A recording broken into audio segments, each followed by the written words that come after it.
Buenas noches, doctora Yanela. Mi nombre es Andrea Burneo y voy a hacer la exposición de mi trabajo autónomo de la unidad 3 con el título El arbitraje como medio de solución de conflictos. En primer lugar, vamos a definir qué es el arbitraje. Y de acuerdo a Alfonso Ortega, es un mecanismo alternativo de solución de conflictos en el cual las partes involucradas en una disputa acuerdan someter la decisión de un tercero imparcial e independiente denominado árbitro. ¿Cuál es el papel que cumple el árbitro? Entre sus funciones se encuentran la conducción del procedimiento, la organización de las audiencias, la recepción de las pruebas y la escucha de las partes. También otra de sus funciones es resolver el conflicto, emitiendo un laudo arbitral. Y por último, garantizar la imparcialidad, actuando de manera neutral y objetiva. Los factores de selección del árbitro son, en primer lugar, la experiencia y el conocimiento, ya que debe ser un experto en el área de conflicto y tener la experiencia suficiente en el arbitraje. Segundo aspecto, no menos importante, es la imparcialidad, ya que debe ser neutral y libre de conflictos de interés. También debe tener la disponibilidad para contar con el tiempo necesario para actuar como árbitro. Las habilidades comunicativas, ya que debe ser capaz de escuchar, negociar y expresar ideas claramente. Y por último, la adaptabilidad cultural, ya que debe comprender las diferencias culturales en los casos internacionales.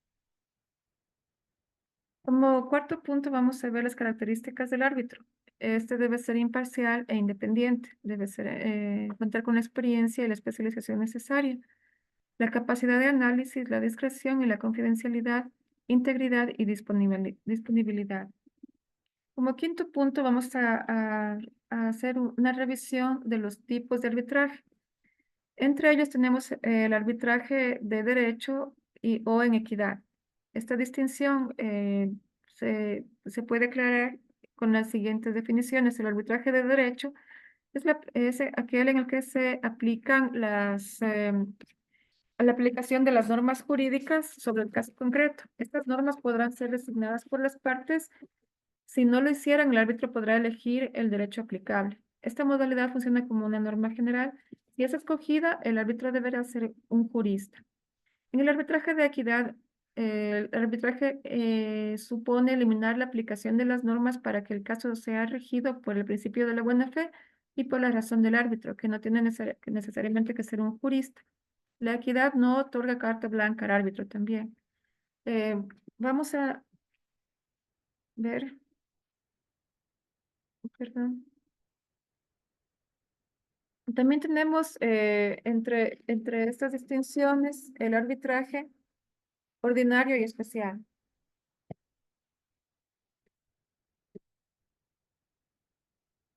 Perdón.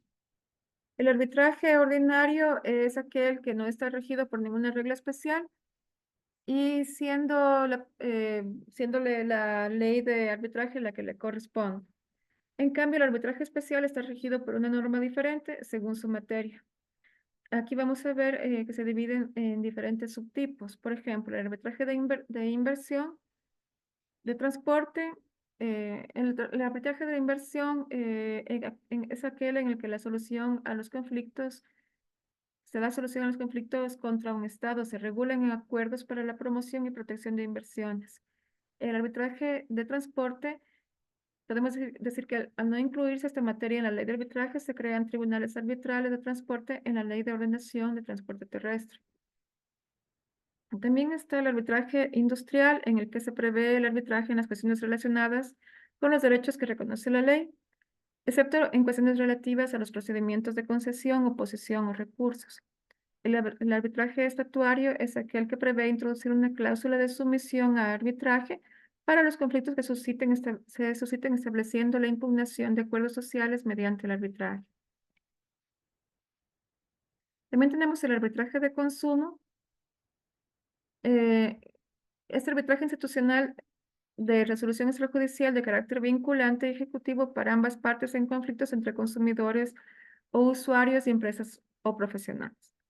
También tenemos el arbitraje de propiedad intelectual, que está regulado por la Ley de Propiedad Intelectual, y el arbitraje marítimo, que está regulado por la Ley de Navegación Marítima. Tenemos otra subdivisión del arbitraje, de los tipos de arbitraje, que diferencia el arbitraje online del offline.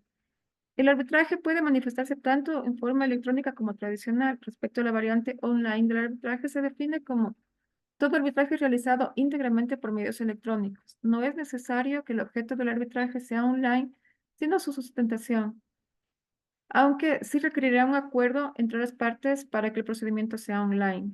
Por otro lado, el arbitraje offline es el arbitraje tradicional en el que las audiencias, reuniones y demás actos del proceso se llevan a cabo de manera presencial y la documentación es física. Otro tipo de arbitraje tenemos aquel que distingue el arbitraje institucional del ad hoc. El arbitraje institucional se trata de sometimiento de las partes a una institución arbitral para que ésta lo administre según sus propios reglamentos. Estos reglamentos pueden ser similares a un procedimiento judicial, pero se diferencian en que son mucho más abreviados tanto en etapas como en plazos. Mientras tanto, el arbitraje ad hoc se encomienda a personas físicas designadas por las partes sin que exista intermediario alguno. En ese sistema prima la autonomía de la voluntad entre las partes, por lo que son ellas las que crean las normas del procedimiento y a falta de un acuerdo serán los árbitros las que las decidan. En ese tipo de arbitrajes es necesario acudir a los tribunales para la formalización judicial del arbitraje, lo que produce dilaciones y gastos, y el procedimiento de designación, generalmente el sorteo, no garantiza la competencia de la persona designada. Tenemos por último el arbitraje internacional.